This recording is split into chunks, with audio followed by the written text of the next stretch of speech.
So we see discussions a lot right now about revenues and monies and expansions and what are we doing and why don't we just put a team in Quebec.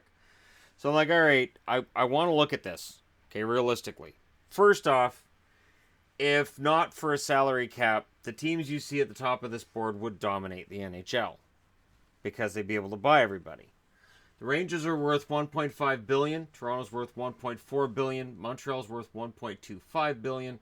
It's a single billion for Chicago, 890 million for Boston, 750 million for LA.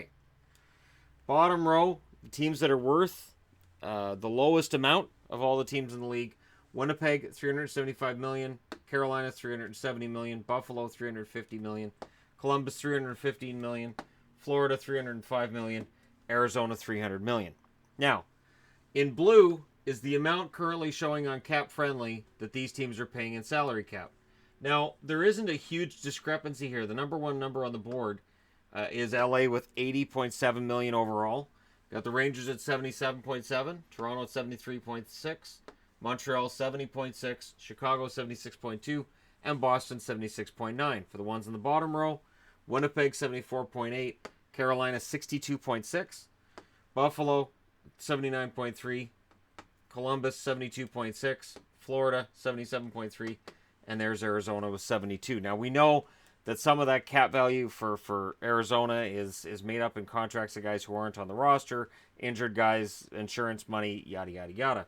But when we see Seattle coming in, and then we factor that in with other things that are going on this week, there seems to be a conversation that occurs in hockey realms, which is, well, my team can afford to spend this amount of money, so to heck with the teams that are at the bottom and can't afford it, because we can. The problem is the NHL is a collective. It is a group. And the strength of these teams can directly impact these ones.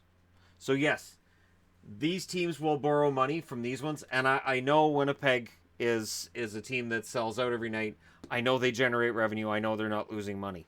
It's just on the Forbes list of most valuable franchises, they were in the bottom 5 or bottom 6. But I'm not meaning to have Winnipeg in here as being a team that you have to worry about, because we're not. We're not worried about Winnipeg going anywhere.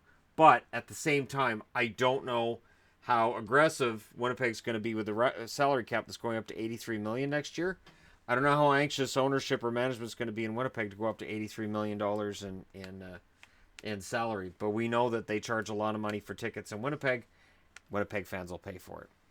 Now, with the cap going up to 83 million next year, that means a lot of these teams can spend more money, especially Montreal. Now, this is including the fact Carey Price is at $10.5 million or whatever it is, and crazy money. But they're still one of the lowest on the board. But if you get rid of the salary cap and you allow teams to spend what they have in their profits, these guys have about, 3 times the money these ones do? And in this case, it's about 4 times the money in these ones, 5 times the money. That's baseball. And in baseball, it makes it really hard to watch, really hard to get into a team, because if I want to cheer for the San Diego Padres, I know darn tootin' well they don't have the money of the New York Yankees, the Boston Red Sox, etc., etc., etc. And luxury tax be darned, it doesn't help. Now, the NHL has a revenue sharing, which means that the teams that have the most money will spend into the teams that have the least.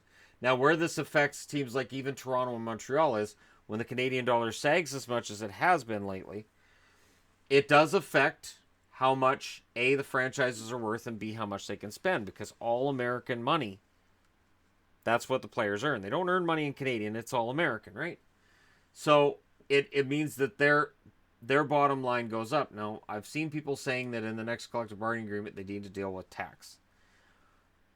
I tell you, if they agree and they say, okay, well, certain cities have lower taxes than others, so it makes them easier to... You are going to end up with a system that is so convoluted, a salary cap that is so impossible. You're going to have 31 different teams with 31 different amounts they can spend that's going to change every year depending on what a government does. And keeping it simple, and while I agree there's a certain amount of benefit, Florida's had low taxes for years. It hasn't benefited them much at all. They're spending the money. They're not getting the results. Their franchise value, $305 million. But what I also want to address is this. Seattle's announced, and people are like, well, why don't they just move somebody else? Okay. There's a 7-year deal to keep the Carolina Hurricanes here. When Tom Dundon bought the team a year ago, he agreed he wouldn't even look at relocating for at least 7 years, or his ownership is null and void. There is 6 years between now and then. Nationwide Arena's losing money. Casino revenues are down. And there's a lot of concern with Nationwide Arena. So what they're bringing in is a 5% tax on all tickets. Now, it was going to be 7%, and a number of venues in Columbus, including people from the Columbus Blue Jackets themselves, said that's too high. They've dropped it to 5%, and the Columbus Blue Jackets are like, that's okay, because there are other cities in the NHL and just in sports in general that charge 5% tax on tickets. The money will go into upkeep on Nationwide Arena, which is, at 20 years of age, in need of some repairs. So Columbus is an interesting one because we never hear about Columbus as well. They should move them, and yet the team has lost money, and they do need to fix up the arena, but it looks like they're doing what they have to get there.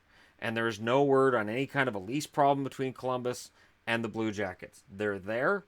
There doesn't seem to be any appetite for, well, maybe we just can't afford to stay there. Florida. Florida has a lease until 2028. 10 years from now till the Florida Panthers lease runs out. There's an out clause at 2023, but there's a lot of hoops they'd have to jump through to get to that out clause. That lease is a sweet lease for the Florida Panthers. You don't have to show up for them to make money. They're making a ton of money. Even though the franchise isn't worth very much, the attendance is low, Florida's not moving. Arizona. This is where it gets interesting. Arizona, of course, is worth $300 million, the least valuable franchise in the NHL. They are year to year in their lease with Glendale. Basically, they tried to get a long-term lease deal in place, and they said, nope, we're not, this doesn't work. We'll just go year to year until we find a better building. But the NHL is very involved in this. There was, 2 years ago, there was talk of putting a building in Tempe, Arizona. I haven't seen anything about that since. They want to have a building in Arizona. So no matter where it ends up in Arizona, the plan is this team does not move from that state. That is the plan. Now, whether that changes, whether the NHL's finally looking at this and going, oh, maybe we should look at Houston. Maybe Houston's too juicy a market for them to stay out of it. But this is the only franchise I can find that you could potentially see moving. And even then, the NHL has to sign off on it, and they haven't had any appetite for leaving Arizona. And they've been there for a very, very, very long time.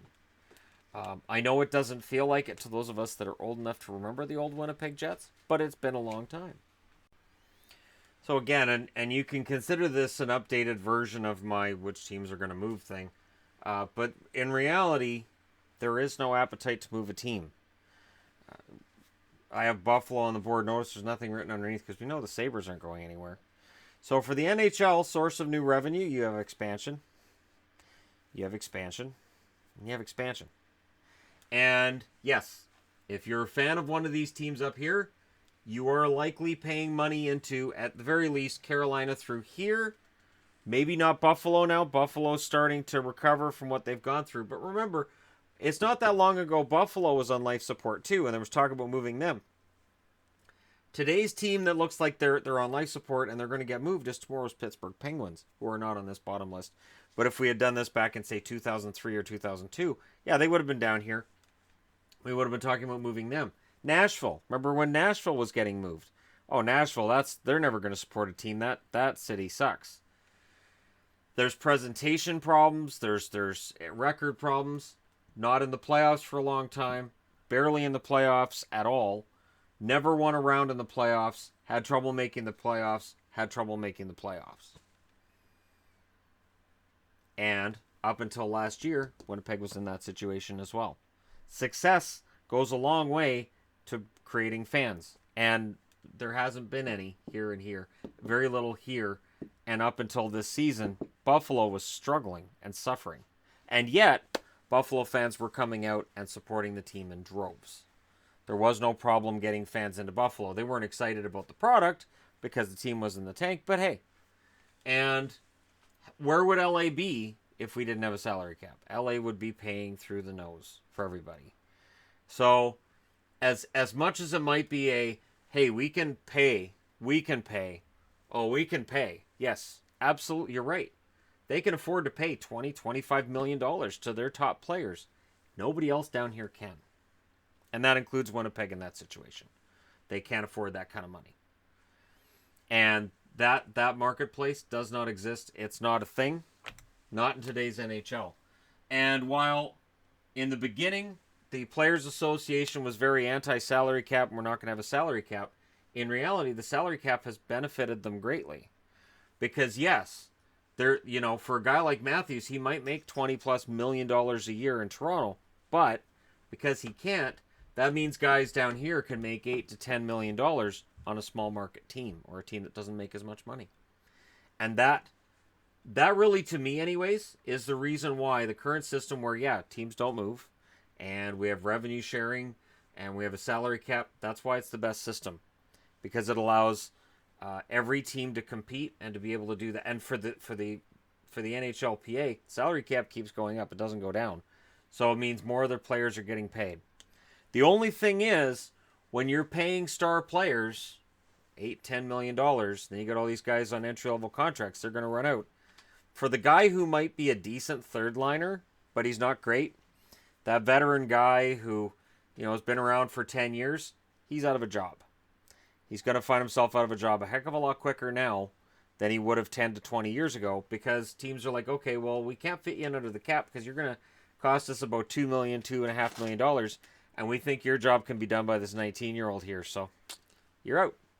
And that's where salary cap has made a big difference too. It's put some of those guys out of work, and none of it is a matter of putting players out of work that we really get upset when they're gone. But yeah, it's something that definitely happens. Those guys end up going over and playing in Europe, or they're the guys that fans complain about and say, why doesn't he have a job? Why won't anybody sign him? Because the way the salary cap's structured, you get paid. You're a really solid kid with a good future, or sorry, you don't qualify in either, and you're probably going to find yourself out. Anyways, let me know your thoughts as always in the comment section below. Don't forget to hit like and subscribe if you're browsing your way through, just happened upon this video. Thank you guys so much for watching. I'll talk to you again soon.